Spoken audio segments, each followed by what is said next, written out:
Hello, आज अपन देखेंगे magnetism. Today we will start magnetism. तो now what is magnetism?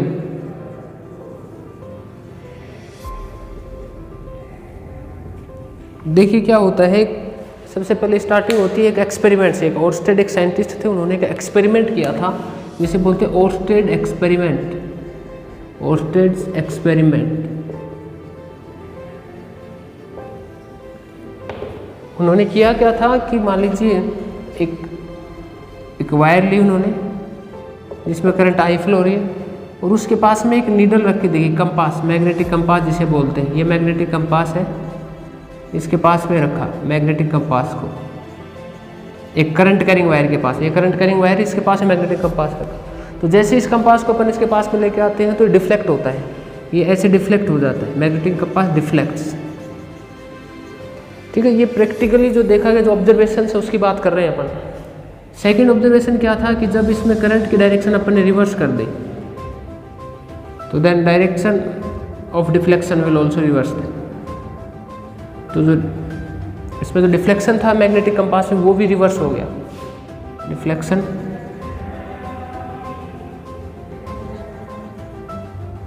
Reverse. ठीक है, ये ओर्स्टेड ने एक्सपेरिमेंट किया था। ठीक है, कि एक मैग्नेटिक कंपास को जब अपन किसी करंट कैरिंग वायर के पास में लेके आते हैं तो वो डिफ्लेक्ट होता है। It means this current carrying wire creates a magnetic field around itself. इसका मतलब ये है कि ये वायर अपने अराउंड एक मैग्नेटिक फील्ड क्रिएट करता है, क्योंकि कंपास जो है वो डिफ्लेक्ट होता है। क्योंकि मैग्नेटिक कंपास का काम क्या है, किस काम में देते हैं अपन? मैग्नेटिक कंपास होता क्या है? मैग्नेटिक कंपास जो होता है, मैग्नेटिक नीडल जिसे बोले, वो डिटेक्ट करता है मैग्नेटिक फील्ड को, detects magnetic field. Magnetic field कि मैग्नेटिक फील्ड जहाँ कहीं भी होगा वो जो नीडल होती है वो डिफ्लेक्ट करती है। तो यहाँ ये नीडल रिफ्लेक्ट करती है, इसका मतलब इसके आसपास कोई मैग्नेटिक फील्ड है।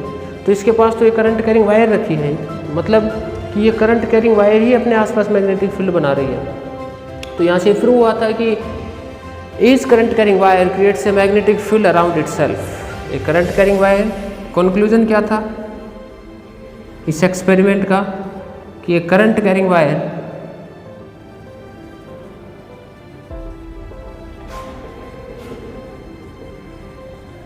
Creates a magnetic field around itself. ये ओर्स्टेड एक्सपेरिमेंट में बताया गया है। ठीक है, ये ओर्स्टेड का एक्सपेरिमेंट था। अब हमें पता है, ये ओर्स्टेड एक्सपेरिमेंट से पता है कि हर वायर के अराउंड एक मैग्नेटिक फील्ड होता है। इसके बाद एक साइंटिस्ट आए थे बायो-सावर्ट, उन्होंने अपना आगे एक्सपेरिमेंट कंटिन्यू रखे और कुछ उनके जो ऑब्जर्वेशंस हैं, उन्होंने जो एक्सपेरिमेंट किए थे उनकी अपन अभी बात करेंगे। तो अभी देखते हैं अपन बायो-सावर्ट लॉ।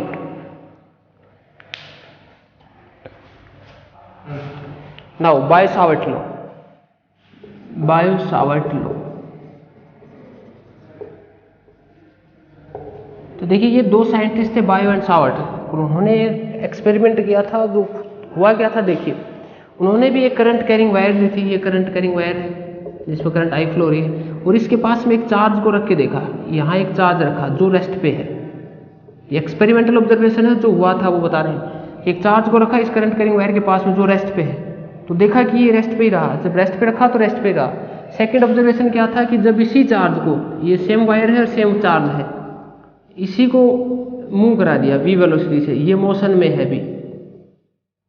ओके, तो जैसे ही अपन इसको स्पीड देते हैं, कुछ रफ्तार देते हैं, तो ये चार्ज जो है डिफ्लेक्ट हो जाता है इधर। तो मतलब इस पर एक फोर्स लगती है। यहाँ ये मूविंग चार्ज है, यहाँ ये मूविंग मोशन में है, मतलब मूविंग चार्ज, और यहाँ ये static charge. Static charge, static charge पे कोई फोर्स नहीं लगती, ये रेस्ट पे रहता है। लेकिन जब किसी मूविंग चार्ज को किसी करंट कैरिंग वायर के पास में अपन रखते हैं, एक मूविंग चार्ज को, तो वो डिफ्लेक्ट हो जाता है अपनी डायरेक्शन से। तो इसका मतलब charge experience a force, charge experiences a force, a magnetic force.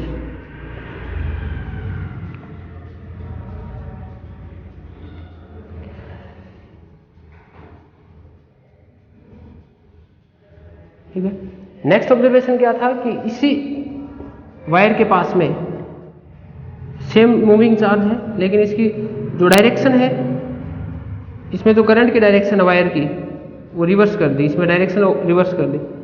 Charge ऐसे जा रहा था, देखा कि चार्ज ऐसे घूम गया, मतलब जब आपने डायरेक्शन रिवर्स की तो डिफ्लेक्शन की डायरेक्शन भी रिवर्स हो जाती है। तो मतलब क्या है कि यहाँ से क्या प्रूव होता है, बॉय साहब ने क्या बताया था कि जब किसी करंट कैरिंग वायर के पास में जब स्टैटिक चार्ज रखते हैं, जो चार्ज रेस्ट पे होता है, तो वो तो रेस्ट पे ही रहता है, कोई फोर्स नहीं लगती। लेकिन उसी वायर के पास में यदि कोई मूविंग चार्ज रख देना, तो इसके पास जिसके पास कुछ रफ्तार है, कुछ स्पीड है, तो वो उस पर फोर्स लगना स्टार्ट हो जाती है। फिर कब, जब वो उस वायर के पास में रखा, करंट कैरिंग वायर के पास में किसी मूविंग चार्ज को रखते हैं तब। तो इसका मतलब क्या है कि हमने ये देख चुके हैं, मोर्स्टेड ने बता दिया था कि हर वायर के अराउंड एक मैग्नेटिक फील्ड होता है। तो यहाँ इस वायर का एक मैग्नेटिक फील्ड है, यहाँ भी फील्ड है, यहाँ भी फील्ड है।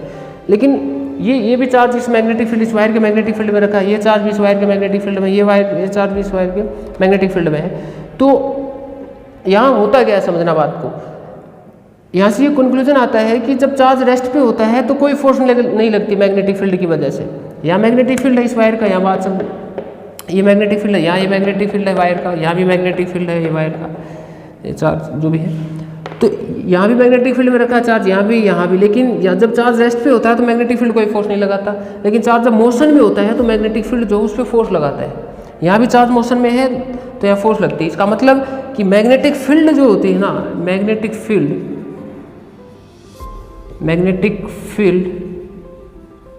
exerts a force only on moving charge। कि जो मैग्नेटिक फील्ड होती है वो मूविंग चार्ज पे ही फोर्स लगाती है। जब चार्ज मूव करता है तभी फोर्स लगती है, जब चार्ज रेस्ट पे होता है तो उस पर फोर्स जीरो होती है। यहाँ फोर्स जीरो है, यहाँ जो मैग्नेटिक फोर्स है वो जीरो है, लेकिन यहाँ जीरो नहीं है क्योंकि डिफ्लेक्ट हो गया ना चार्ज। भी कोई फोर्स लगी होगी तभी तो डिफ्लेक्ट हुआ होगा इधर।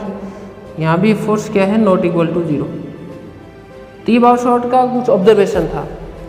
तो यहाँ ये बात आती है कि हमने देख लिया कि यहाँ एक मूविंग चार्ज पे फोर्स लगती है, मैग्नेटिक फील्ड जो होता है मूविंग चार्ज पे फोर्स लगाते हैं ड्यू टू मैग्नेटिक फील्ड।